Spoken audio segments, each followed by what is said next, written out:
No, I just loved the movie. And I really liked the people I worked for. It was really kind of invigorating at the time. And they were kind of like family to me.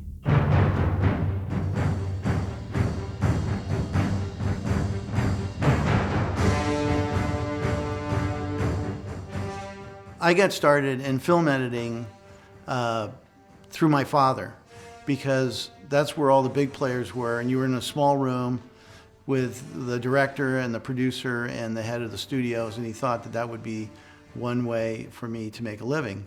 So I was just going straight off my dad's advice, and I became a film editor. No one in this world can you trust. Not men, not women, not beasts. This you can trust. At the time, you needed to be in the union for 5 years before you could go up to assistant, only because it was broken into groups, group 1, 2, and 3. And after 2.5 years, you become a group 2. You start as a group 3. And all group 1 assistants had to be hired before you could hire a group 2 assistant. And so there was never going to be that opportunity. People weren't taking apprentice jobs because they wanted to be assistants because it was more money, but I was just taking whatever I could. But it turned out Conrad Gonzalez was the lead assistant, and he and I had met at Universal. He was in the film library at the time. I was in shipping, and we had become fast friends, and he was the lead assistant editor on Conan, and they had an apprentice opening, and they called me, and I went and I got that job. Now, over the way you got to be an assistant on a movie when you weren't a group 1 was that you had gained experience on the movie, and that experience couldn't be duplicated by a fresh face off the street. So they raised me up to assistant during the course of that movie.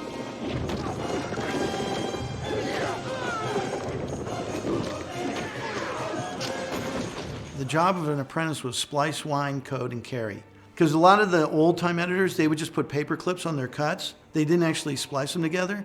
So you would hand it to a reel to an assistant or an apprentice, and they would just physically splice it together, and then they would run it.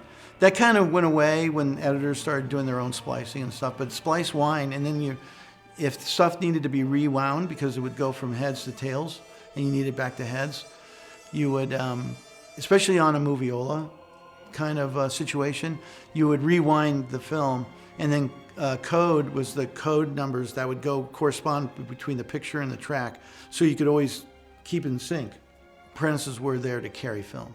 Editor wasn't supposed to carry film. Like, they weren't supposed to carry anything. The creative storytelling of the movie is what they were carrying.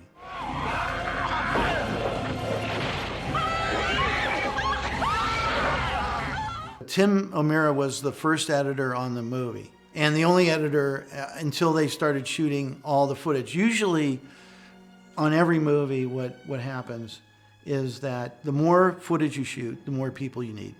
And they shot a lot of footage. And so that's usually the case on every movie. It's either a time restraint and you need to get stuff done really fast, or you have so much footage that it just needs to get done. One guy can only cut so much and so fast and keep the quality up of the storytelling. And so they accumulated piecemeal more editors as they went along. So when I came on, it was Tim and Fred Safford, and then Chris and Stan came on after that. But probably the reason that Tim is the only one with the main title credit is because that was in his contract, because contractually, or you'd have to give them a waiver to be on that main title card. What is it you seek? A standard. A symbol. Arnold wasn't the main attraction. It was mostly, I was working in Beverly Hills for the De Laurentiis company, and Raffaella, who I really love, she was the producer on Conan the Barbarian. And then we had, John Milius. He was friends with Spielberg and Lucas and Francis and all these people who came by the way. And so there was this kind of inside industry lure of being on this big project in Beverly Hills at their building with all the feature qualities that a big-time feature brings.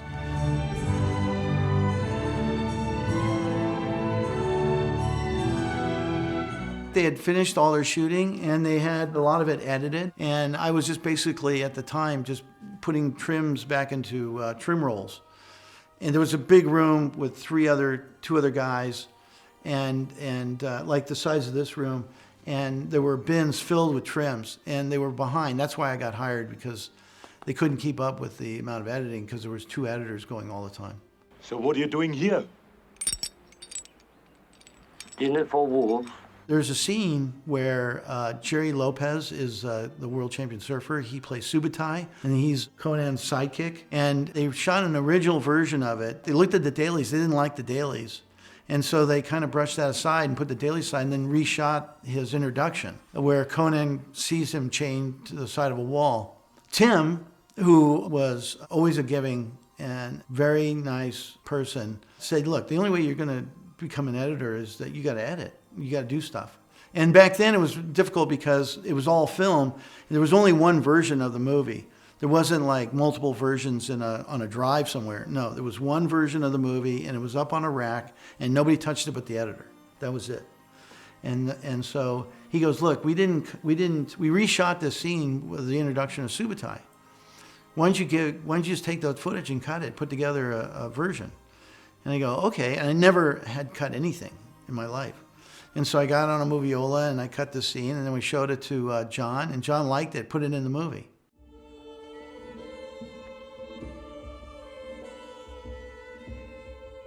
Probably the hardest thing was the snake pit. The snake was probably the hardest thing to sell. It was a big mechanical thing. There were some visual effects, but mostly it was highlighting stuff like eyes.